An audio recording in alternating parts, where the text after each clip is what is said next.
The only people who don't want to disclose the truth are people with something to hide. Let me switch. I know you've been outspoken. I think you spoke just the other night about the fact that the abuse of power, or the power grab by this administration, changing the law, changing the health care law, DOMA, the welfare, loosening up the must-work provision. But there have been 9 times when the U.S. Supreme Court has unanimously turned down Justice Department arguments. I know you've cited 3, but talk about, for time constraints, concerns, talk about the freedom of religion when it comes to businesses. Yeah. Well, the question you raise is a very important one. It's one of the most troubling aspects of the Obama administration is, aside from their radical policy, the way they've implemented it has sadly been lawless. Over and over again, this president has said, I don't care what the law is, I'm going to refuse to enforce it. And so we saw that with respect to immigration, when he said, I'm not going to enforce the immigration laws against certain individuals. We saw that with the drug laws, where he said, I'm just going to pretend these laws don't exist and not enforce them. We've seen it with Obamacare, where provision after provision, he says, for big business, I'm not going to enforce it against them for a year. For members of Congress, even though Obamacare applies to members of Congress, I, President Obama, I'm going to refuse to enforce the law. And now, most strikingly, just last week, in response to 5 million people losing their insurance and more getting ready to lose their insurance, it again. He simply says, fine, we won't enforce that part of the law. Unconstitutional? It's completely impeachable? Unconstitutional. You know, Article 2 of the Constitution gives the president a responsibility to, quote, take care that the laws be faithfully executed.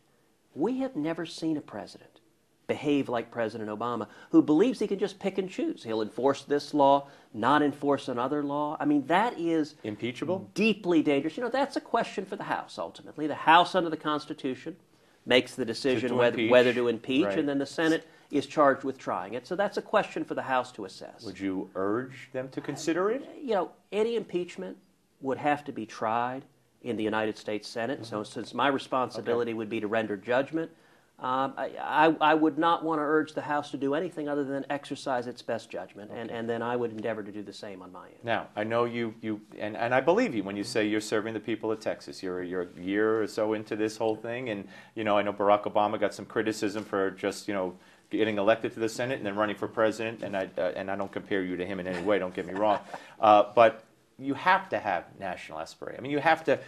This is now in your blood, and you have become, like I said, the lightning rod for some. Don't like you, and many love you.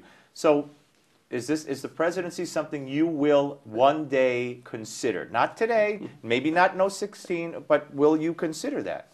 Well, look, I appreciate the question. It's a kind question, and I understand the instincts to focus on politics, focus on the next elections.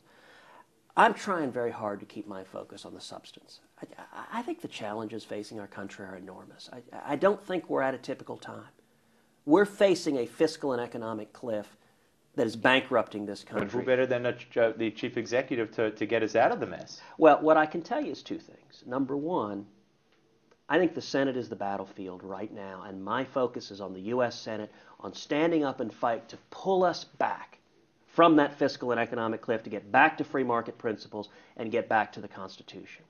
And number 2, I think our window to turn this country around is short, and I am committed to doing everything I can to helping energize and mobilize the grassroots. The answers are not going to come from Washington. The way we're going to turn this country around is to see millions of Americans standing up saying, there's a better way. We want to get back to the foundations of our country. I think where we are now is very, very similar to the late 1970s.